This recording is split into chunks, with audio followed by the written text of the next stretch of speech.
على عباده الذين اصطفى أما بعد فأعوذ بالله من الشيطان الرجيم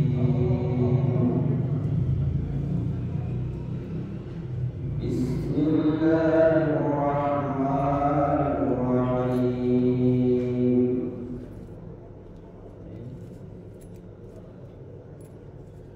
إن الصلاة تنهى عن الفحشاء والمنكر ولذكر الله أكبر والله يعلم ما تصنعون.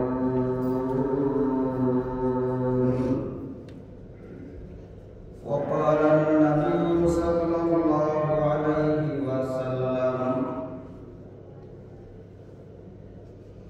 الصلاة عماد الدين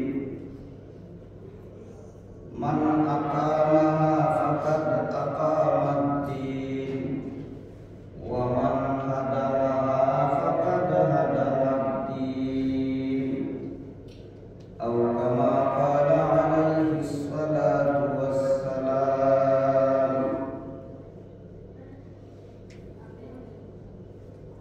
وقال تعالى في آية أخرى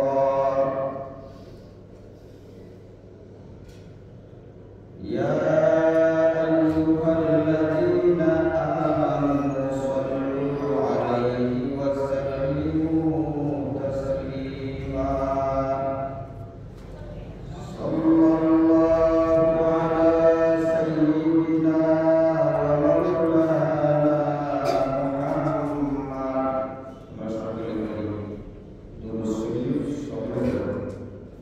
صلى الله على سيدنا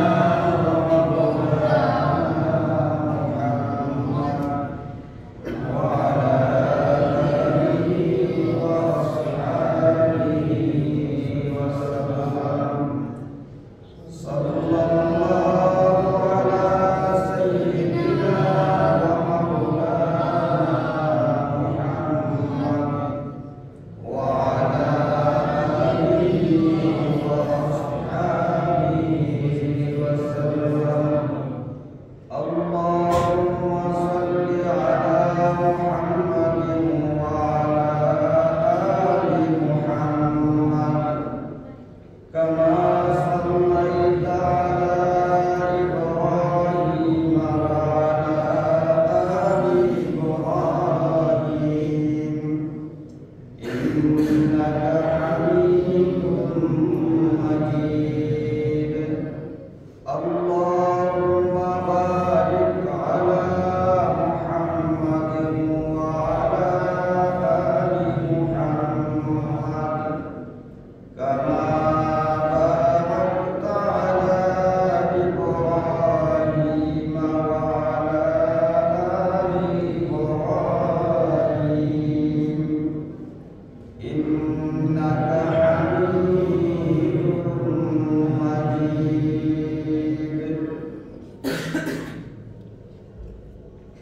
Muhtaram muslimin yang dirahmati, mohon Allah pakai darbare অসংখ্য গণিত শুকর যে আল্লাহ তাআলা আজকে পবিত্র শাবানের 15 তারিখের রাত্রিতে শবে বরাতের রাত্রিতে আমাদেরকে আল্লাহ পাক আল্লাহর মহান হুকুম এশার নামাজ পড়ে আল্লাহর মসজিদে বসার তৌফিক দান করেছেন। এই রাত্রিটা আল্লাহর কাছে অনেক বেশি দামি, যার কারণে এই রাত্রিতে যখন আল্লাহর বান্দা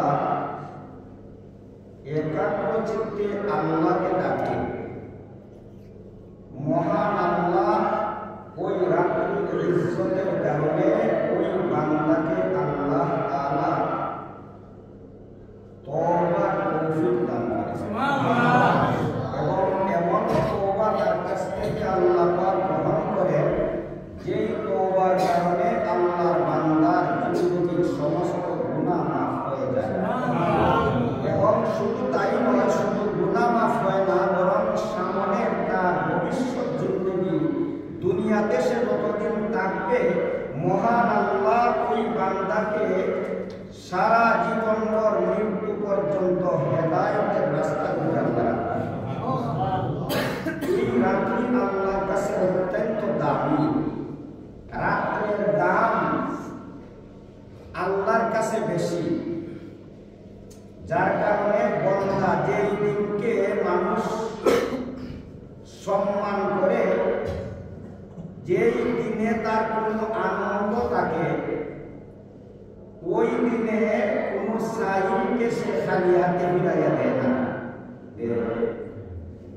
আনন্দের দিনে কোনো সাইল যখন তার কাছে সওয়াল করে, যতটুকু সম্ভব খালি হাতে তাকে ফিরাইয়া দেয় না।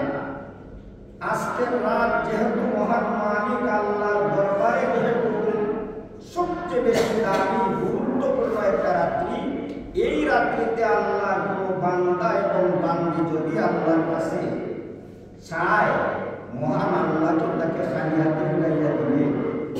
কখনো না। আল্লাহ তো এমন মহান, আল্লাহ তো এমন দাতা, যার দেওয়ার শেষ নাই, দিলেও শেষ হয় না। এমন মনির যার দিলেও শেষ হয় না, সে দিতে তো কার্পণ্য করার কোনো কথা না। এর জন্য চাইতে হবে। গোলাম মুনিবের কাছে গোলামের মতো চাইতে হবে। আপনারা একটা কথা শুনেন, হাদিস শরীফে আল্লাহর রাসূল সাল্লাল্লাহু আলাইহি ওয়াসাল্লাম একটা কথা বলেছেন, এই পবিত্র রাত্রিতে মহান আল্লাহ সবাইকে মাফ করেন, কিন্তু যেই মানুষটা আল্লাহর সাথে শিরিক করে, ওই মানুষটাকে আল্লাহ ওই রাত্রিতেও ক্ষমা দেয় না। কেন? আল্লাহর সাথে কাউকে শরীক করা এটা অহংকারের একটা আলামত। এটা অহংকারের একটা আলামত। আল্লাহ মহান, আল্লাহর সাথে কেউ শরীক নাই, ওই কথাটা বিশ্বাস করার নামই তো ঈমান। আল্লাহর সাথে কেউ শরীক নাই, ওই কথাটা বিশ্বাস করার নামই ঈমান। একটা মানুষ যদি শিরিক করে তাহলে তার ঈমান থাকে না, আর বেঈমানকে আল্লাহ কখনো মাফ করে না। তো আমি আপনাদের সামনে সর্বপ্রথম শবে বরাতের সামান্য কিছু আলোচনা করব, এরপরে কোরআনে কারীমের একটা আয়াত তিলাওয়াত করেছি, এর থেকে সামান্য কিছু তিলাওয়াত করব। বেশি দীর্ঘ লম্বা আলোচনা করার বাকি আসলে এটা না।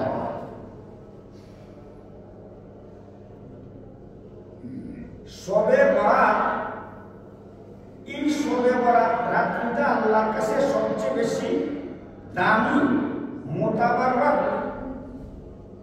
এই রাত্রিতে বান্দা কি করবে? আমাদের অনেকের অনেক প্রশ্ন থাকে, এই রাত্রিতে কোন ধরনের ইবাদত করব, কি করব? আসলে হাদিস এবং কোরআন থেকে যতটুকু জানা যায়, ওই রাত্রিতে নির্দিষ্ট কোন ইবাদত আল্লাহর পক্ষ থেকে শরীয়তে নির্দিষ্ট করে দেয়। নির্ধারিত কোন ইবাদত নাই যে ওই রাত্রিতে এটা করতেই হবে, তবে ইবাদত করতে হবে, এই কথাটা আছে। এই কথাটা আছে, যেহেতু রাত্রি মুবারক, এই কারণে ওই রাত্রিতে আল্লাহকে ডাকতে হবে, মুনিবের দরবারে হাজিরা দিতে হবে, জীবনের কৃতকর্মের জন্য তওবা করতে হবে, স্বীকারোক্তি দিতে হবে, আল্লাহ আমি গুনাহ করেছি, এটা হলো তওবা। কেউ যদি অপরাধ করে আর স্বীকার করে না, এটা নাম তোমার সওয়া, এটার নাম তোমার সওয়া। স্বীকার করলেও মানুষ মাফ করে দেয়। তো আল্লাহর কাছে স্বীকারোক্তি দেওয়া, এর জন্য গুনাহ করে গর্ব করতে নাই। অনেক মানুষ সমাজে এমন আছে অপরাধ করে আবার অহংকার এটা নিয়ে আছে না। অনেক মানুষ করছে গুনার কাজ করছে আল্লাহর নাফরমানি, এর ভিতরে এইটারে দেওয়া হবে তাকে স্বীকার করলো না শয়তানের মতো অহংকার দেখাইলো, স্বীকার করলো না শয়তানের মতো বেটাগিরি দেখাইলো, এটা স্বীকার করলো না বরং কি দেখাইলো, নামাজ না পড়লে কি হইল, এই যে কথাটা হইল শরীয়তের অমুক বিধান না মানলে না করলে কি হইল, আমি তুমি তোমার করো, এই যে কথাটা হইল। যেমন ভাবে আল্লাহর সর্বপ্রথম হুকুম ছিল আদমকে সৃষ্টি করার পরে শয়তানের কাছে যেই যেই চাওয়াটার পাওয়াটা ছিল ওইটাকে শয়তান অস্বীকার করেছে অহংকারের কারণে। সে কি বলেছে, আনা খায়রুম মিনহু খালাকতানি মিন নার ওয়া খালাকতাহু মিন তিন। আল্লাহ উত্তমার অদমের একটা ব্যবধান আছে, আমি তো আদমের চেয়ে উত্তম, উত্তম যে শ্রেষ্ঠ যে সে কখনো অদমকে সেজদা করার কোনো যুক্তির কথা নয়। এই অহংকারের কারণে আল্লাহ পাক চিরস্থায়ীভাবে শয়তানকে আল্লাহর রহমত থেকে বঞ্চিত করেছে। তো আল্লাহ আমাদের উপর মেহেরবান, কত যে আল্লাহর হুকুমকে অস্বীকার করতেছে, আল্লাহ চিরস্থায়ীভাবে ঘোষণা দেয় না তোমাকে আর জীবনে মাফ করা যাবে না, তুমি চিরস্থায়ী জাহান্নামী, এবং ঘোষণা যে আল্লাহ দিতেছে না, এইটাই প্রমাণ হয় মহান আল্লাহ যে কতটুকু মেহেরবান বান্দা, ঠিক না? কতটুকু মেহেরবান। তো এই রাত্রিতে বান্দা আল্লাহর কাছে কি আমল করবে, যেহেতু নির্ধারিত নাই, এই কারণে শরীয়ত সম্মত যতগুলা ইবাদত আছে যেটাই মনে চায় সেটাই করতে পারবে, বুঝাইছে? নফল নামাজ আছে শরীয়ত সম্মত ইবাদত, নামাজ পড়ো যতক্ষণ তোমার মন চায়, যতক্ষণ মন নামাজে বসে ততক্ষণ নামাজ পড়ো, আল্লাহর দরবারে সিজদা করো, নামাজ শেষ করে আল্লাহর কাছে তওবা করো, জিকির আজকার করো। আফজালুল ইবাদতি তিলাওয়াতুল কুরআন, আল্লাহ রাসূল ফরমান কুরআন তিলাওয়াত করা এটা উত্তম ইবাদত। একাধারে এক ইবাদত নির্ধারিত কোন ইবাদত সবে বদরে নাই। যেই ইবাদত তোমার মন চায় যেটা শরীয়ত সম্মত, শর্ত হইল কি হইব, শরীয়ত সম্মত হইতে হবে, কোরআন হাদিসের প্রমাণ থাকতে হবে, এমন যে কোনো ইবাদত বান্দায় করতে পারে, এটাই আল্লাহর রহমত। তাহলে আমরা কি করব, মন চাইলে নামাজ পড়ব, মন চাইলে তাসবিহ করব, মন চাইলে জিকির করব, মন চাইলে তিলাওয়াত করব, মন চাইলে আল্লাহর কাছে কাঁদব। এই যে কোনো ইবাদত যেটাই ইচ্ছা সেটাই সে করতে পারে। তবে একটা কাজ হল আমাদের সমাজে মানুষ যেই কাজটার গুরুত্ব কম, শরীয়তে যেই কাজকে কেমন গুরুত্ব দিছে না, ওই কাজকে সমাজের মানুষ বেশি গুরুত্ব দেয়। শরীয়ত যেই কাজকে গুরুত্ব দিছে, ফরজ সাব্যস্ত করছে, নির্ধারিত করে, না করলে শাস্তির ব্যবস্থা রাখছে, ওই আমলকে এটাকে গুরুত্ব দেয় না, এটাই আমাদের সমস্যা সমাজে। আপনারা প্রশ্ন করতে পারেন, সবাই আসি প্রশ্ন করতে পারেন যে যেই ইবাদত আল্লাহ তাআলার পক্ষ থেকে নির্ধারিত, না করলে শাস্তির বিধান, ওই ইবাদতকে গুরুত্ব না দিয়ে যেই ইবাদত করলে সওয়াব আছে ঠিক কিন্তু অপরাধ নাই, দুইটাই কি সমান? কোকা সমান দিও না, দুইটাই কি সমান?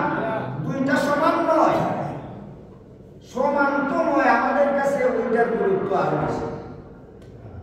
যেটা না করলে ধরা পড়তাম না, জবাবদিহি করতে হবে না, তবে সওয়াব পাইব।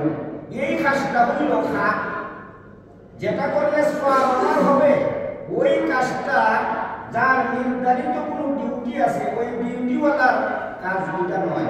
ডিউটির বাহিরে তার যদি সময় থাকে তাহলে সে তার জন্য ওই কাজের সুবিধা। কথা বুঝছেন? যার নির্ধারিত ডিউটি আছে ওই ডিউটি পালন করতে গিয়ে যদি নফল করতেই না পারে, আল্লাহ তাকে জিজ্ঞাসা করবে না, কেননা এটা তার নির্ধারিত ডিউটি নয়। সে যদি করে তাহলে তার লাভ হবে, লাভ হবে। এর একটা উদাহরণ আমি আপনাদের দিতে চাই। আমরা তো এখন এই দেশের মানুষ বিভিন্ন দেশে আছে, এই মানুষগুলো মনে করেন সৌদি আরবে একজন মানুষ গেল,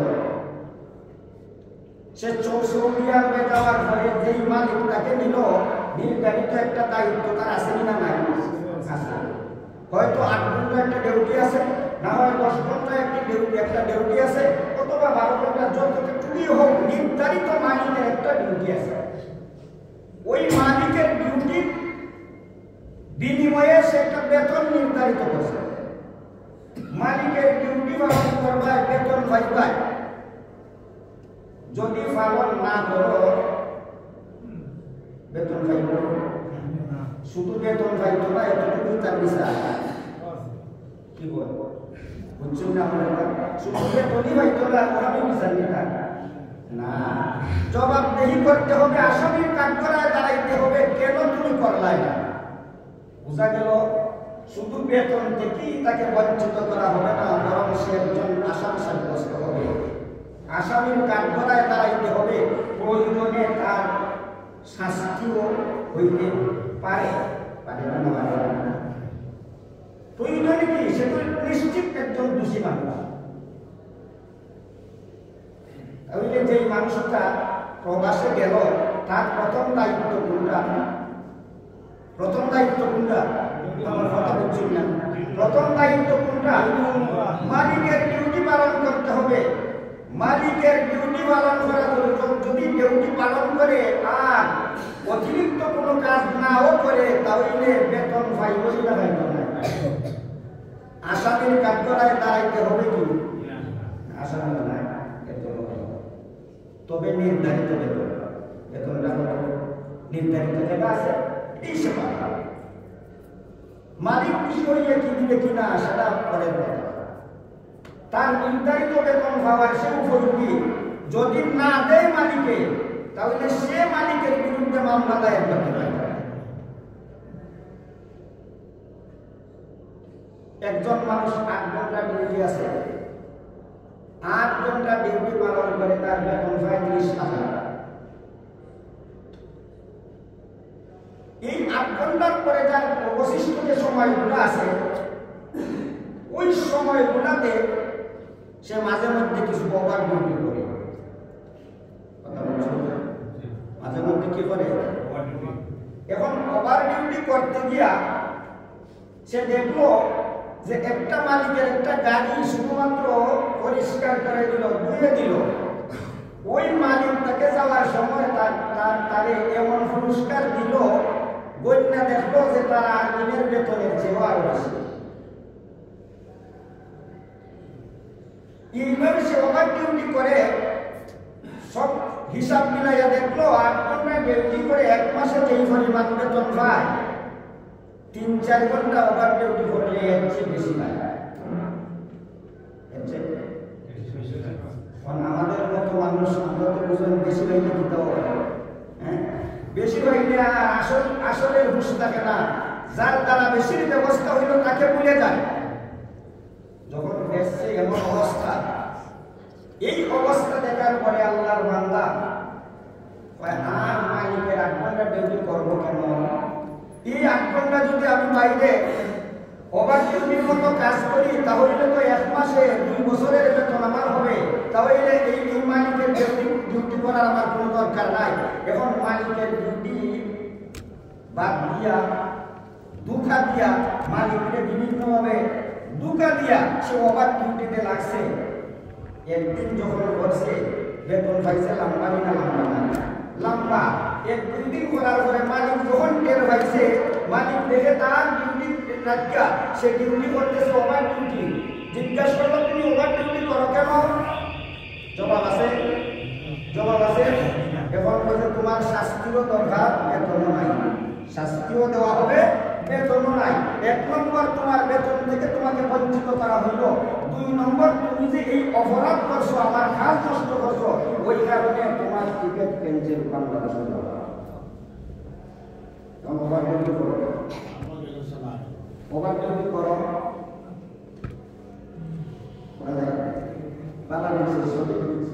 আমাদের অবস্থা কেমন? আমরা যখন শুনি একটা মানুষ যখন সামান্য ইবাদত করলে, সবে বাজারের রাজনীতি যদি ইবাদত করে, তাহলে কত বছরের 80,000 বছর ইবাদত কইরা যেই সওয়াব পাইব, সবে বছরের রাজনীতি 1 রাত ইবাদত করলে এই সওয়াব পাইব। সুবহানাল্লাহ। যখন শুনছি এত বড় লাভ, তখন আমরা বলছি শুধু এটা বল, আমরা মালিকের ডিউটি বাদ দিয়ে ওভার ডিউটির এই আসন বানাইছি। সবে কতবার সবে বলার যখন আসে, যখন সামান্য কাজ করলে বেশি পাওয়া যায় এমন সব পাই, এটার লাগি পূজা সারা বছর ঘুরাই, কিন্তু মালিকের ডিউটি এটা পালন করি না। তখন মালিক কি আপনারা কি করবে?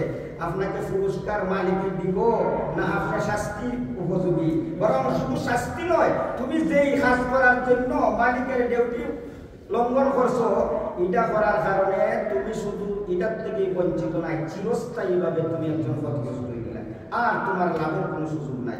এটার নাম নফল বন্দেগী। নফল বন্দেগী করলে সামান্য করলে অনেক নেকি, সামান্য করলে অনেক নেকি। এটা বহু নফলের আপনারা ফজিলত শুনুন, কথা বুঝছেন না? যে নাকি ফরজের ব্যাপারে এমন কোনো বিধান আছে কি ওই ফরজ পালন করলে অতটা নেকি দেব আছে না? কেন নাই? নির্ধারিত বেতন আছে, নির্ধারিত বেতন আছে, আর হওয়ার দরকার নাই। দিয়ে আসো, এখন এই ডিউটি তুমি পালন করার পরে যদি সুযোগ থাকে, তাহলে তুমি নফল বন্দেগী করো। আর শুধু নফল বন্দেগীকে কইরা যদি তুমি ফরজ বন্দেগী থেকে বঞ্চিত থাকো, তাহলে জানি না রাখো যে এই দোষা ওই প্রবাসী, ওই দোষা তোমার।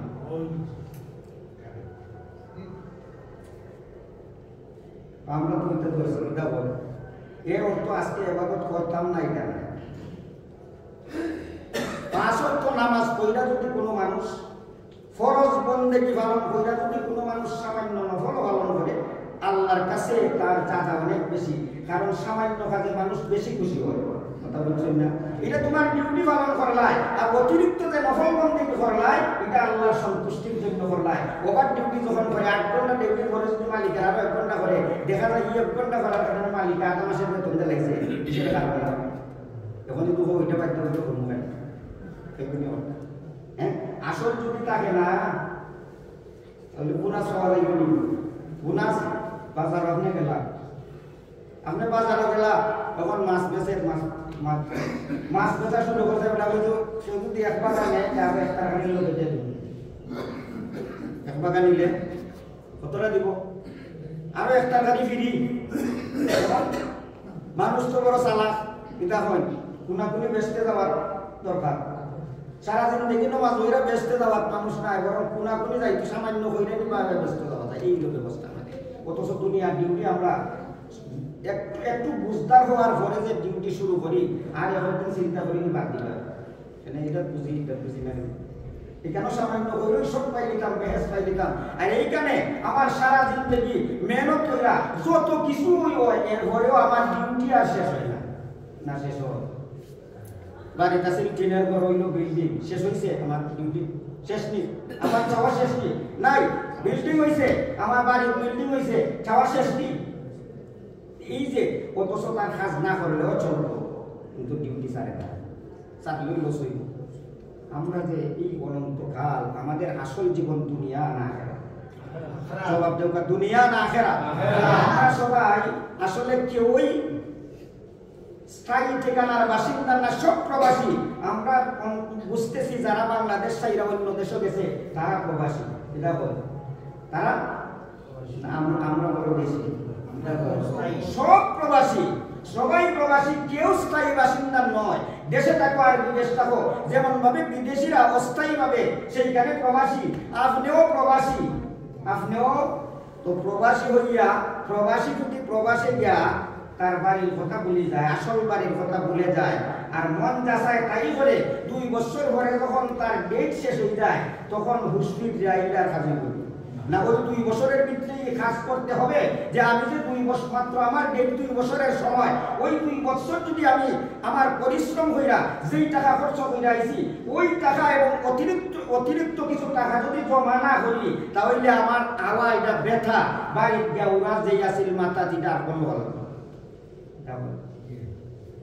তা আমরা যাইছি আমরা সব মুসাফির यहाँ तो सब मुसाफिर है वही आखिर ठिकाना यहाँ तो सब मुसाफिर है वही आखिर ठिकाना कोई आगे रवाना है कोई पीछे रवाना আমার ভাই আমরা দুনিয়াতে যাইছি আমাদের দুনিয়ার জিন্দেগি আমরা মনে করতেছি স্থায়ী জিন্দেগি না না না আপনার পাশে আমার পাশে আমরা একসাথে চলাফেরা করেছি দেখা যায় আমার সাথে চলনেওয়ালা আজকে কবরে আছে এই যে সে যদি না হয় আমি হইতে পারতাম না এই কবরের বাসিন্দা সে না হইলে আমি হওয়া এটা অসম্ভব নেই এই গত 2 দিন আগে আকিলশা বাজারের বহুত বড় ব্যবসায়ী আমরা পরিচিত মানুষ খুব ভালো মানুষ বড় ব্যবসায়ী বয়স্ক নাই শেষ এমনভাবে দুনিয়ার থেকে বিদায় হতে হয় যে অন্যান্য জায়গায় যদি আমরা প্রবাসে থাকি তারপরেও লক্ষণ কিছু বুঝা কিছু সামটানি যায় কিছুর ব্যবস্থা করা যায় আর এই যে আমরা যে অবস্থানে আছি দুনিয়ার জীবনে এটা এমন একটা সংকেতের ভিতরে আছি আমরা কোনো কিছু হওয়ার তো সুযোগ নাই কোনো কিছু বোঝারও সুযোগ নাই হঠাৎ করে তো আমাদের আসল ডিউটি আমি যে আলোচনাতে আসলাম আল্লাহ আমাদেরকে যখন একটা মানুষ লা ইলাহা ইল্লাল্লাহু মুহাম্মাদুর রাসূলুল্লাহ এই কলিমাটা অন্তরে বিশ্বাস করে মুখ দিয়ে স্বীকার করার নাম হইল ঈমান ঈমান মুখ দ্বারা বলতে হবে অন্তরে বিশ্বাস রাখতে হবে এই দুইটার নাম ঈমান শুধু অন্তরে বিশ্বাস আছে মুখ দ্বারা স্বীকার করে না ঈমান রক্ষা করে না ঈমানের কথা বলে না এই ঈমান মুখ দ্বারা স্বীকার করা অন্তরেরটার চেয়ে আরো বেশি গুরুত্ব দুনিয়ার জন্য পরকালে হিসাব হবে অন্তরের সাথে দুনিয়ার বিধান হইল মুখের সাথে দুনিয়ার বিধানের সম্পর্ক কার সাথে মুখের সাথে কেন মুখের সাথে আল্লাহ বিচার করবেন অন্তরে দিকটা যার জন্য বুখারী শরীফের হাদিস সর্বপ্রথম হাদিস হইল ইন্নামাল আমালু বিন্নিয়াত সব আমল তার বদলা হবে নিয়তের উপর নিয়ত যা হবে বদলাও তা হবে যদি নেক আমল হইরা দুনিয়া উদ্দেশ্য হয় পরকালে কোনো কিছু পাবে না আমল নেক উদ্দেশ্য দুনিয়া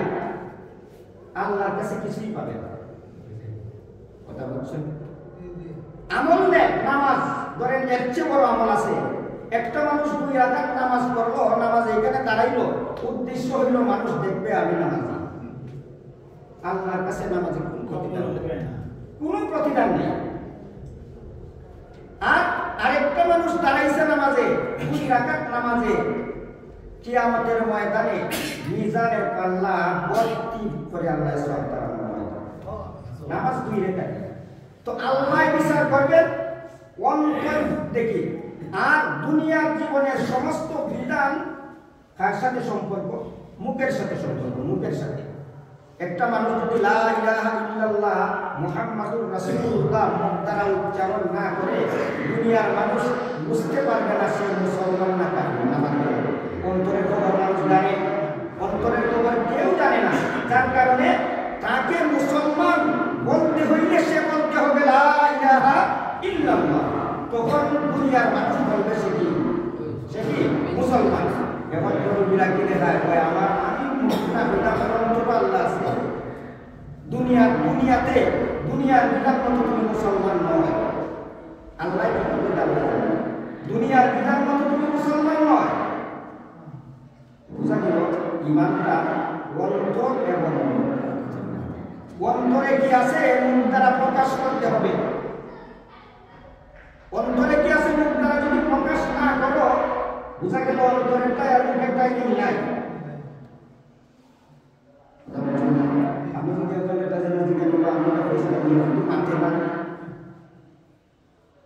জবাব যদি দেয় না বুঝা গেল কিটা, বুঝা গেল কিটা যে সমর্থন করতেছে, কথাটা সমর্থন করতেছে। আর যদি স্পষ্ট হয় না আমি তোমার কথা কইছি না, বুঝলাম সে হয়েছে। তো ইমানদারের এই কারণে দেখো সাহাবায়ে কেরাম হযরত বিলাল হাবশী রাদিয়াল্লাহু তাআলা অন্তরে বিশ্বাস করেন, মুখ স্বীকার করেন। কাফির বেঈমানরা বিলাল হাবশী রাদিয়াল্লাহু তাআলা কে উত্তপ্ত বালুতে শোয়াইয়া, শুধু বালু নয় গরম বালু, উত্তপ্ত বালু, শরীরে কাপড় নাই, উলঙ্গ করে, শুধু তাই নয় হযরত বিলাল হাবশী রাদিয়াল্লাহু তাআলা হাতে পায়ে ফেরেক মেরেছে। শুধু তাই নয়, এমনকি কিছু কিছু কিতাবে লিখেছেন বিলাল হাবশী রাদিয়াল্লাহু তাআলা জিহ্বা বার হইয়া জিহ্বাতেও ফেরেক মারছে। এরপরেও বিলালকে সারা মাত্র বিলাল সুযোগ পাইনি লা ইলাহা ইল্লাল্লাহ মুহাম্মাদুর রাসূলুল্লাহ। অন্তর ঈমান আসেনি, আসেনি, আসেন মুখ কিন্তু হইতা না, কিন্তু শাস্ত্রটা হালকা হইল এটা বলে। যদি মুখের দাম নাই হইতো তাহলে তো বেলালের জুড়ে মুক্তি না হইলেও চলতো, অন্তরে তো আল্লাহর বিশ্বাস আছে। কিন্তু বেলালে বুঝাইছেন এই কথাই, ইমান শুধু অন্তরের বিশ্বাসের নাম নয়, বরং যেই পরিবেশে যে পরিস্থিতিতে তুমি করো তোমার ইমানকে তুমি প্রকাশ করতে হবে। আমি ইমানদার, লুকাইলে চলবে না। লুকাইলে এখানে আছে, কেন আছে, লুকাই জানতাম দুর্বলের ভাবিত লুকানি বুঝা গেল কোনো জায়গাতেই শেষ তাই না। যেখানে সুবিধা হয় ওখানে নাই, যেখানে সুবিধা হয় সেখানেই নাই। তো আমি আপনাদের সামনে আলোচনা করছিলাম, আমরা দুনিয়াতে আসলে আমরা সব মুসাফির, শুধু যারা প্রবাসী আছে তারাই মুসাফির বা আমিও মুসাফির। আমার বাড়িতে বহু মানুষ, বরং এমন মুসাফির আমি আছি, সেই মুসাফির আসা যাওয়ার একটা আশা থাকে যে কিছুদিন পর আবার তার সাথে সাক্ষাৎ হবে। কিন্তু আমি এমন মুসাফির, আমি যে যাবো তার কোনোদিন আমার সাথে কেউ সাক্ষাৎ করার সুযোগ থাকবে না। আমার কোনো ছেলে, আমার কোনো মেয়ে, আমার কোনো আত্মীয় স্বজন, আমার কোনো আপনজন, আমার কোনো বন্ধু বান্ধব জীবনেও কোনোদিন আর আমার সাথে সাক্ষাৎ হবে না, আমার সাথে আলাপ হবে না। আমি যে যাবো আর কোনোদিন ফিরে আসবো না, এমন মুসাফির। তুমি তাই মুসাফির করো, বিদেশ গেলায়, যেখানে গেলায়, কি কাজ করলায়, তুমি বিদেশে টাকা বসিয়ে গেলায়, বাবার জমিন বেচা গেলায়, কোনটা করলায় না, কার দোষ বুঝলায়। আমি মুসাফির করো বইয়া কি করলাম, আমি তো এখানে আসলাম কি সামান নিয়ে, আমার আসল বাড়ি, আমার আসল ঘর, আমি পরকালে কোন সামান জোগাড় করছি, কিভাবে আমার কতটুকু হুঁশ আছে, আমি কতটুকু চিন্তা ফিক্র করতেছি, দুনিয়ার যে ফিক্র করতেছি, পরকালে না এর বিন্দু পরিমাণ নাই। মুসলমান আমাদের অবস্থা, আমার ভাই আপনার অবস্থা এমন হয়েছে, আপনার অবস্থা এমন হয়েছে, দুনিয়ার কোনো কিছু পরকালকে কেউ করবে আমরা কিন্তু জানি না, জানি না। মানুষ নিজটা নিজের চালাক জানি না অন্য অনেক মানুষ, আমরা মূর্খ মানুষ, আপনারা আপনারা সবার কাজ আনেন। এটা দিয়ে দুইটা জিনিস বুঝলাম, একটা হলো হে পাঁচ ভাগ হতো, আর আরেকটা হলো তোমার খুশি পাবে তুমি আগে যাবে তারা। এটা দুইটা উদ্দেশ্য, জানি না আপনারা কি করবেন। এটা তো দুইটা উদ্দেশ্য, একটা হলো আপনারা বুঝাইতেছে আর আপনি কথা নাই, আপনারা টাকা বেশি, আমরা তো ভুলব এটা বোনাস নিবি এটা বাজারে গেছে, এখন কে দেখছে যে বেড়া কি মাছ বেচতেছে আর বলছে যে নিবা 1 টাকা আরো বেজন্য ফিরিয়ে একটা গাড়ি। এখন বেটা তো চালা কয়ে যায় শুধু কইরব আমি বুঝি তবে আমাদের খালি বোনাস করে দিব, বোনাস দিব কোন সময় আসল ঠিক থাকবে। যদি 1 টাকা নেও তো তোমার বোনাস আছে। দেখো আমার কাছে যদি ফরজ বন্দেগী থাকে, নফল বন্দেগী পালন করলে আমার বোনাস আছে। আর বোনাসটা তুলা থাকে না, বোনাস বেশি থাকে, পুরস্কার বেশি থাকে। খুশি হইলে মানুষ দিলে এটা পাওয়া যেত না। খুশি হইলে একজন খুশি হইয়া তোমার সারা জীবন তোমার দিয়ে হইত। আল্লাহ মহান আল্লাহ এমন ভাবে যখন কোনো বান্দা ফরজ বিধান পালন করার পরে নফল বন্দেগী করে, ওই নফল বন্দেগী করেনেওয়ালাকে আল্লাহ বেলা হিসাব জানাবেন। কি দিবেন আল্লাহ? সুবহানাল্লাহ। তো আমি আপনাদের সামনে কোরআন কারীমের আমরা সবচেয়ে বড় ইবাদত হলো কি? মুসলমান লা ইলাহা ইল্লাল্লাহ পড়ার পরে তার প্রথম দায়িত্ব, ফরজ দায়িত্ব কোনটা? প্রথম ফরজ দায়িত্ব কোনটা আমরা জানি না। আমরা লা ইলাহা ইল্লাল্লাহ পড়ার পরে আমাদের প্রথম দায়িত্ব আল্লাহর পক্ষ থেকে নির্ধারিত যার নাম নামাজ, যার নাম সালাত আমাদের উপরে নামাজ সাথে সাথে ফরজ হইয়া যায়। প্রশ্ন আসে, আল্লাহ আমরা বানাইলো তাই দরটা দিল কেন? বানাইলো তো আদর করি তাই দরটা দিল। আল্লাহ দায়িত্ব দিছে, দায়িত্ব ছাড়া থাকলে সমস্যা, দায়িত্ব থাকলেও ঠিক থাকে, দায়িত্ব যদি থাকে তাহলেই ঠিক থাকে, আইনের ভিতরে থাকলেই ঠিক থাকে, স্বাধীনতা হইলে কেউ ঠিক থাকে না। স্বাধীনতা ভালো হয় না, স্বাধীনতা ভালো নয়, মালিকের অধীনে থাকা ভালো। দেখো মালিকের অধীনে যদি থাকো বিপদ হলে মালিককে দাঁড়াই দেখো, আর যদি মালিক ছাড়া তাহলে আমরা মালিক ছাড়া না, আমার মালিক আছে। যেই মালিক আপনার আছে ওই মালিক যদি আমার প্রতি সন্তুষ্ট হয়, ওই মালিকের বিধান যদি আমি পালন করি, মালিক আমাকে এমন পুরস্কৃত করবে যে পুরস্কারটা মহান মাওলা আল্লাহ পাক রব্বুল আলামিন স্পেশাল ভাবে আল্লাহ নির্দিষ্ট করে রাখি দিয়েছে, তৈরি করে রাখি দিয়েছে। আমার বান্দা আসবে, আমি সামান্য ডিউটি দিয়া পরীক্ষার জন্য দিয়েছি, এটা আসলে আমার কোনো দরকার নাই, বরং তাকে একটা টেস্ট করলাম, একটা পরীক্ষা করলাম যে আমি এত কিছু তোমাকে করলাম আর সামান্য একটা দায়িত্ব দিলাম, ওই দায়িত্ব তুমি গাফলতি করো না, ওই দায়িত্ব যথাযথ পালন করো। যদি ওই সামান্য একটা দায়িত্ব যথাযথ পালন করে দাও তাহলে আমি আল্লাহ তোমাকে বদলা যেটা তোমার দায়িত্বের চেয়ে অনেক বেশি, দায়িত্বের চেয়ে অনেক বেশি। আমি নামাজ পড়লাম 2 রাকাত, জান্নাত পাইলাম একটা, সারা দুনিয়ার সমান বেতন সমান হয়েছে নাকি? কি পরিমাণ বেতন হয়েছে? কোনো সীমা নাই, কোনো সীমা নাই। আল্লাহ তো আমরা প্রথম দায়িত্ব নামাজ, প্রথম দায়িত্ব নামাজ। এই নামাজ সম্পর্কে আল্লাহ তাআলা বলেছেন, আল্লাহ বলেন সালাতা তানহা আনিল ফাহশাই ওয়াল মুনকার। নিশ্চয় নামাজ, নিশ্চয় নামাজ বিরত রাখে, তানহা বিরত আনিল ফাহশাই অশ্লীল কাজ, অশ্লীল কাজ, ওয়াল মুনকার অবৈধ কাজ, অবৈধ। যখন একটা অশ্লীল আর একটা অবৈধ এক দুইটা সমান নয়, দুইটার মধ্যে ব্যবধান আছে। অশ্লীল আর অবৈধ, অশ্লীল যে কাজটা ওই কাজটা শুধু শরীরতেই না যায়, এমন নয় সমাজের কাছে অশ্লীল যে কাজটা এটা শুধু শরীয়তের দ্বারাই না, শরীয়ত বলছে হারাম তা নয়, বরং সমাজের মানুষের কাছেও এটা সাংঘাতিক খারাপ একটা জিনিস। এটার নাম ফাহশা, এটার নাম বাংলাতে অশ্লীল, আরবিতে ফাহশা। আর মুনকার হইলো হারাম, এটা শরীয়তে হারাম করেছে, সাধারণ মানুষ এটা তেমন বেশ বুঝে না, সাধারণ মানুষ এটা একটা হারাম করে। যেমন একটা সামান্য উদাহরণ, সুদ হারাম না হালাল? সুদ হারাম না হালাল? সুদ হারাম কোরআনে ঘোষণা, কিন্তু আমরা সাধারণ মানুষের কাছে এটা যেমন ভাবে জিনা ব্যভিচার আপনার কাছে খারাপ, এমন ভাবে এটা খারাপ না। আমরা ব্যবসা করলে তো লাভ, এটা ব্যবসা করলে তো লাভ, এই সুদ তো লাভ হতো বেশকম কিতা। এই যে বেশকমটা আল্লাহ নিজে বলে দিয়েছেন, যার কারণে আমি দিচ্ছি টাকা না, এটা আমার বিবেকের সমাজ এটারে তো মানবে না, বরং আল্লাহ নিজে ঘোষণা করে জানাই দিয়েছে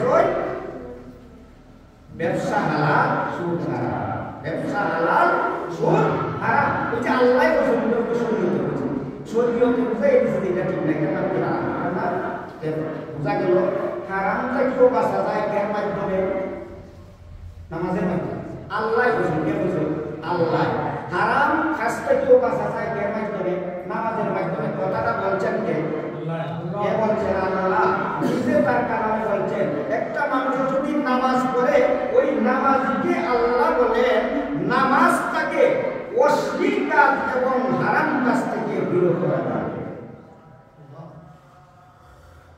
এখন আপনারা প্রশ্ন করতে পারেন, এই সমাজ বহুনামাজি মানুষ আমরা আছি, এরা গুনাহ করে কিনা করে না, এটা গুনাহ করে কিনা করে না।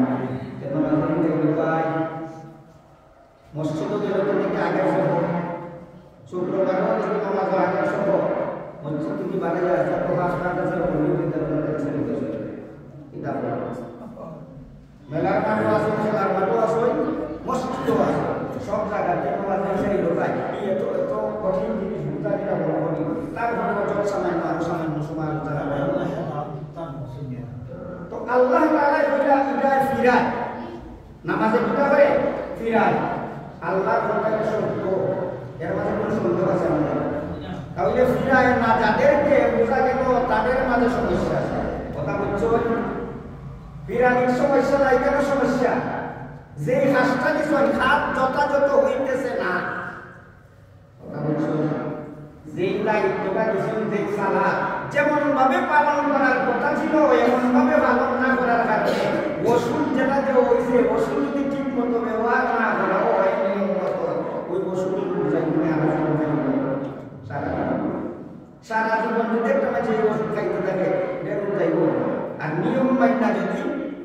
নিয়ম মান্য যদি ওষুধ ব্যবহার করে অবশ্যই আল্লাহ বলেন নামাজ তোমাকে কেন ফিরায় না এটা নামাজের প্রশ্ন একটা ঠিক আছে এটা এমনি হইবে এটা আমাদের এমন ক্ষমতা সব থেকে ফিরাইব তোমাকে কেন ফিরায় না নামাজও তাও শুরুও করো এর কারণ হলো তোকাবাজও করো তোমার মাঝে কি আছে সমস্যা আছে ট্যাবলেটও বেড়া লাগাইলাম কথা বুঝছো এই যে ঔষধটা যেমন নিয়মে খাওয়ার কথা আছে ওই নিয়ম মতো খাও না তার কারণে খাস করে না এত কষ্ট করে নামাজ পড়লাম আর ওই নামাজটা খাস করে না বিদায় আমরা ফাঁসতে দিবি না বুঝাইতে গেলে বাক্কাল আমরা বলে ফোন লাগবো একবারে বাক্কাইয়া বিস্তারিত করতে হলে আমাদের সময় দরকার যার কারণে ওরা সুযোগ নাই তো আমরা একটু বুঝলাম যে এই নামাজের কেন ফিরায় না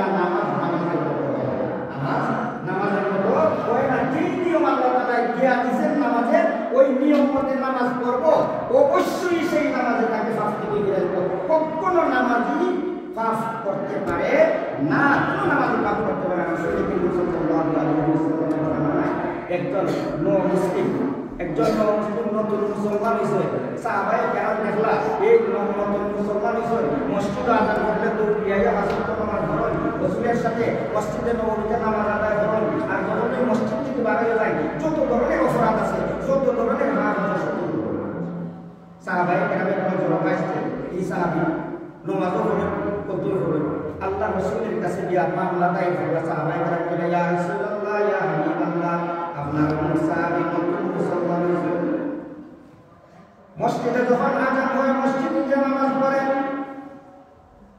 এক ওয়াক্ত নামাজ তার কাজা হয় না কিন্তু আমরা লক্ষ্য করে দেখলাম যখন মসজিদ থেকে বের হয়ে যান মসজিদ থেকে বের হওয়ার পরে কত ফরজ আছে সবই শরীক হয় একটা ওয়াসার না রাসূল বলেন হে আমার সাহাবায়ে কেরাম শুনো আমার সাহাবীকে নামাজ ঠিক করতে দাও কি করতে দাও নামাজ ঠিক করতে দাও সুযোগ দাও সময় দাও নামাজটা ঠিক হোক এখনো বোঝা গেল এই খোদায় রাসূলের এই সাহাবীর নামাজটা এখনো ঠিক হয়েছে না যার কারণে এটা রয়ে গেছে একটু সুযোগ দাও যখন তার নামাজ ঠিক হয়ে যাবে দেখবা ওয়াজ লাগবে না নসিহত লাগবে না বোঝানো লাগবে না মামলা মোকদ্দমা লাগবে না এমনিতেই সুদা হয়ে যাবে আর কোনো পাপ করবে না বাস্তব দেখা গেছে কিছুদিন করে সাহাবায়ে কেরামের কাছ থেকে রিপোর্ট নিলাম কি খবর আমার সাহাবায়ে কেরাম বলেন ইয়া রাসূলুল্লাহ ইয়া হাবিবাল্লাহ আপনার যে সাহাবীর বিরুদ্ধে আপনার কাছে আমরা নালিশ করেছিলাম অভিযোগ করেছিলাম বিচার মোকদ্দমা দায়ের করেছিলাম আপনার ওই সাহাবীকে তো আমরা কোনোদিন মুখ দিয়ে কথা বলি নাই কিন্তু আজকে দেখা যায় আপনার সাহাবী দুনিয়ায় যেমন ভাবে মসজিদে নিরপরাধ থাকে মসজিদের বাইরে গেলেও যেমন নিরপরাধ কোনো অপরাধ থাকে না আল্লাহ নবী বলেন আল্লাহ যে বলেছেন কুরআন শরীফে ইন্নাস সালাতা তানহা আনিল ফাহশাই ওয়াল মুনকার নিশ্চয় নামাজ মানুষদেরকে সমস্ত অশ্লীল কাজ সমস্ত হারাম কাজ থেকে কি করে বিরত রাখে এটা হলো তার প্রমাণ আমরাও যদি প্রমাণ দেখতে চাই সমাজের মানুষ নামাজকে ঠিক করে নাও নামাজ ঠিক করার দুইটা পদ্ধতি নামাজ ঠিক করার দুইটা পদ্ধতি দুইটা নামাজের দুইটা নিয়ম নামাজের একটা ভিতর আছে আর একটা বাহির আছে কথা বলছেন নামাজের একটা ভিতর আছে ভিতরও ঠিক করা লাগবে আর বাহিরও ঠিক করতে হবে কোনটা ঠিক কইরা যে নামাজ হবে ওই নামাজে তোমাকে বাঁচতে দিবে কোনো সন্দেহ নাই বাহির কোনটা সব কাজের একটা নিয়ম আছে কিনা নাই সব কাজে দুনিয়ার কাজের একটা নিয়ম আছে কিনা নাই নিয়ম আছে কিনা নাই একটা দরখাস্ত অ্যাপ্লিকেশন করতে হলে তার একটা নিয়ম আছে কিনা নাই? আছে কিনা নাই? আছে। ওই নিয়ম মতে যদি দরখাস্তটা অফিসে জমা হয়, ওইটার মধ্যে যদি কোনো সমস্যা না থাকে, তাহলে ওই অ্যাপ্লিকেশনটা গ্রহণ করার সম্ভাবনা থাকে। আর এটা আমাদের 42টা ভুল থাকে। দেখো আমরা যে অবস্থা, আমরা অ্যাপ্লিকেশন কথা বলছেন বাহির কি, নামাজের বাহির কি? একটা মানুষ নামাজ পড়তে হইলে, নামাজি তুমি নামাজ পড়তে হইলে তোমার বাহির ঠিক করতে হবে, নামাজের বাহির ঠিক করতে হবে। এর অর্থ কিনা? নামাজ পড়তে হইলে, আমি নামাজ পড়তে হইলে 1 নম্বরে হইল নামাজে কোরআন তেলাওয়াত করতে হয় কিনা হয় না? হয় কিনা হয় না? জানেন না? নামাজে সূরা পড়া লাগে না? কেরাত পড়া লাগে না? নামাজে সূরা কমপক্ষে কয়টা পড়া লাগে? কমপক্ষে কয়টা সূরা লাগে নামাজ পড়তে? কমপক্ষে কয়টা লাগে? আমার কথাটা মনোযোগ দিয়ে শুনুন, জানেন এই মাঠের ওয়াজ না, এই ওয়াজটা এই মাঠের ওয়াজ না, এটা আমাদের অবস্থা। আমরা আজকে কোথায় আছি ভাই? আজকে আমরা কই আছি? আমার তো কিছুদিন পরে, একদিন পরেও হইতে পারে লোক মুখে শোনা যাবে আমি দুনিয়াতে নাই, আমার এই জিন্দেগি শেষ। আমার যে সামনে যে অবস্থান, এই যে হাজার হাজার বছর, কত লক্ষ কোটি বছর আমি থাকবো, ওইখানে কোনো খবর নাই। ওইখানে গেলে কি করতে হবে, কি নিয়ে যেতে হবে, এই চিন্তা যে আমার অন্তরে ঢুকে না। শুধুমাত্র পারিবারিক চিন্তা, ছেলে মেয়ে চিন্তা, চিন্তা কিনা ক্ষণস্থায়ী সামান্য দিনের জন্য ফিকির করতে করতে আমার জীবন শেষ করলাম। কিন্তু যেটার কোনো সীমা নাই, চিরস্থায়ী দিনের জন্য, চিরস্থায়ী জিন্দগির জন্য আমি একটু ফিকির করলাম না। এর জন্য কি একবার অনুতাপ আমার অন্তরে মধ্যে আইছে? কোনো ফিকির নেই, কোনো চিন্তা নেই, খালি দুনিয়া, খালি দুনিয়া। আরে দুনিয়া তো আপনার দুনিয়ার অবস্থা হলে যে রূপ ধারণ করছে সবের কাছে দুনিয়া। কেউ কেউ গরিব থাকবে না, এটা আমরা দেখা, কেউ গরিব থাকবে না। এক সময় একটা গ্রামের মধ্যে বিদেশি গরিব আছে, এখন আপনি বিদেশি নাই বা হোটেল গরিব, এটা কোনো ব্যাপার নাই। দুনিয়াটা আল্লাহর কাছে কোনো বিষয় নেই। তো আমরা কি ফিকির করবো? এখন আমরা কমপক্ষে কয়টা সূরা লাগে? কমপক্ষে কয়টা সূরা? 4টা। কমপক্ষে কয়টা সূরা? 4টা সূরা। আমরা 4টা সূরা, অনেক মানুষ আমরা আছি 4টা সূরা আমরা মুখস্থ জানি না। এমন অবস্থায় থাকতে থাকতে আমার বৃদ্ধকাল চলে আসছে, আমি পরিবারের মাঝে অপেক্ষা হয়ে গেছি। এখন মসজিদ হইয়া নামাজ পড়ি, সূরা 4টা জানি না। এই নামাজ কি আমরা আমি যে মসজিদে গেলাম, মানুষ দেখতেছে নামাজি, আমিও নামাজকে দাঁড়াই, নিজে একবার কি জিজ্ঞাসা করলাম, তোমার জিন্দগি কোথায় কাটাইলাই? আরে ভাই, নিজেকে নিজে জিজ্ঞাসা করো, আরে তুমি তোমার জীবন যে কাটাইলাই, এর চেয়ে আর কোনো কথা হতে পারে যে সারা জীবনটা কাটাইলো অথচ নামাজ ধর্ম 4টা সূরা শিখাইতে শুরু করলো, যে হয় তার দিকে আরো রাখবে। আরে ভাই, তোমার জন্য হওয়া, আমার জন্য হওয়া, আমার ভাই জাহান্নামের জন্য, আমার ভাই আল্লাহর বিধান পালন করার না করার কারণে জাহান্নামে যাইব, ওইটা তো আমি কখনো মেনে নিতে পারি না। ভাই আমাকে ভালোবাসো আর নাই বাসো, তার কাছে ভালো লাগুক আর নাই লাগুক, সে আমাকে খারাপ বলুক আর যা কিছুই বলুক না কেন, আমি তো তাকে জাহান্নাম থেকে বাঁচাতেই হবে, চেষ্টা করতেই হবে, চেষ্টা করতেই হবে। যতক্ষণ পর্যন্ত তাকে বাঁচানো গেছে না, আমি তার ভীষণ চালার কথা না। এতে সে ভালোবাসো আর নাই বাসো, আমাকে খারাপ বলুক, যা কিছুই বলুক। যেই মানুষটার বিবেক আছে, যেই মানুষটা নিশ্চিত জানে যে ওই দিকে আমার বাইক যদি যায় সে আগুন ফিরে চলবো, তাহলে তার বাইকেও যাইতে দিব, বাইরে যাইতে দিব। এমনকি যদি নিজে ফিরাইবার কোনো ক্ষমতা না থাকে, অন্য মানুষকে ডাইকে আইনা বইরা তারে ফিরানোই লাগবো। এই ফিরাইতে গিয়ে সে কত কিন্তাপ্পর মানে এ যাইতো আর সে ফিরাইতো, কত কিন্তাপ্পর মানে, কিন্তু কোনোটাই কাজ করে না। তারে বইরার দরকার হয় বাইকে আইনা, আমি মাই যাইব, আমাদের মারো, এরপরেও আমার বাইকে বাঁচাইতে হবে, কারণ কেন গেলেও সে আগ্রহ করে দিল। আমি তার ভীষণ চাইলাম না, এই যে বাঁচাইলাম কয়দিনের জন্য, বাঁচাইলাম কয়দিনের জন্য, এই যে বাঁচাইলাম কয়দিনের জন্য,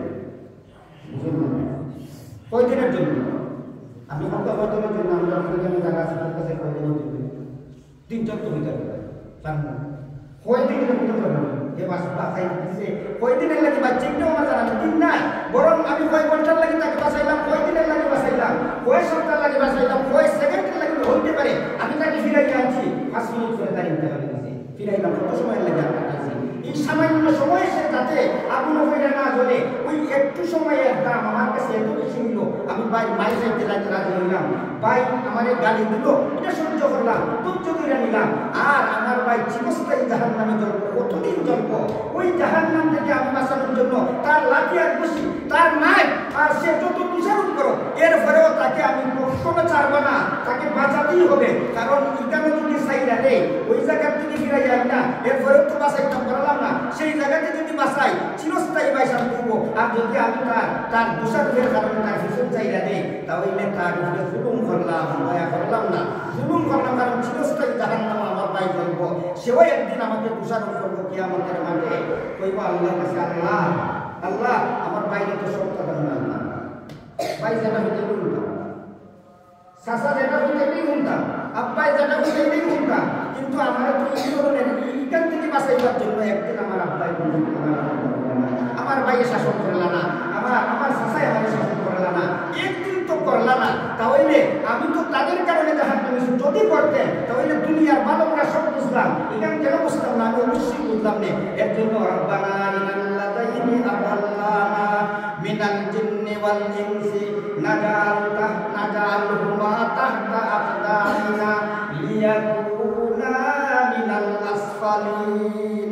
আল্লাহর কাছে আমার ভাই আবদার করবে, আমার বিরুদ্ধে নালিশ দিবে, মামলা দায়ের করবে, আল্লাহ বলবে আল্লাহ আমার বাবা, আমার ভাই, আমার চাচা, আমার গার্জেন, আমার যারা অভিভাবক ছিলেন, ওই অভিভাবকরা যদি আমাদেরকে এই জাহান্নামের আগুনের ভয় দেখাইতেন, ওই জাহান্নাম থেকে বাঁচার জন্য চেষ্টা করতেন, তাহলে আমরা জাহান্নামে যাইতাম না, অবশ্যই আমরা জান্নাতের কাজ করতাম।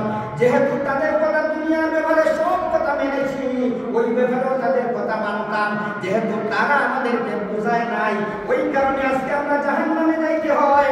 আল্লাহ আপনার কাছে আমরা নালিশ করলাম, মামলা দায়ের করলাম, আমরা জাহান্নামে যাওয়ার আগে আমাদের ওই সমস্ত অভিভাবকদেরকে আমাদের সামনে আনো, আমরা ওই সমস্ত অভিভাবকদের গাড়ে ভাড়া দিয়ে দিয়ে জাহান্নামে যাইতে চাই, আমরা মনের দুঃখ মিটাইতে চাই, কেন তোমরা আমাদেরকে জাহান্নাম থেকে বাঁচানোর চেষ্টা করলে না?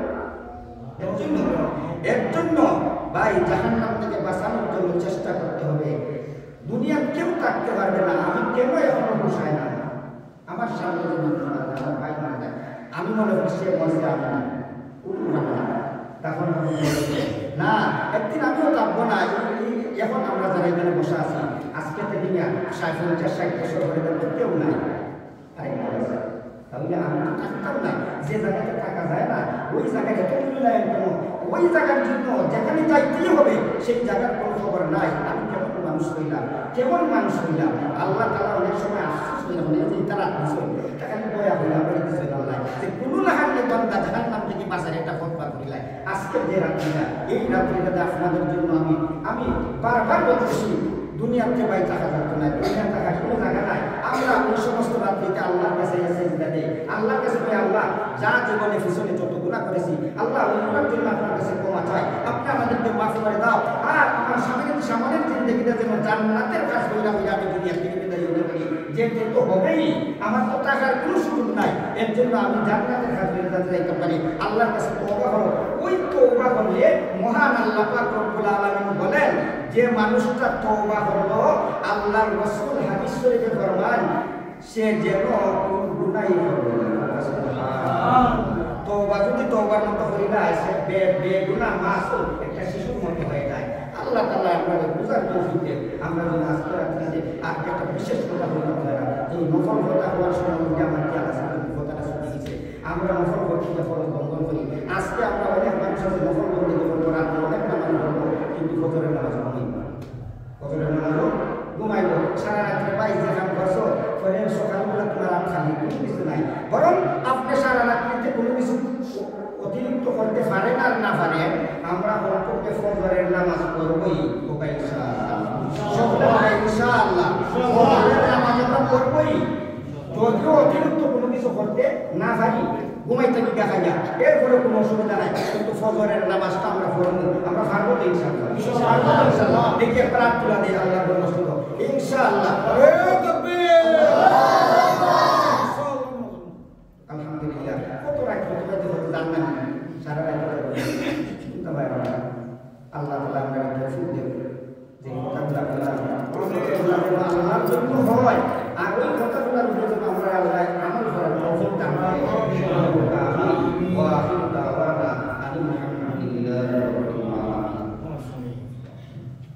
দোয়া করতে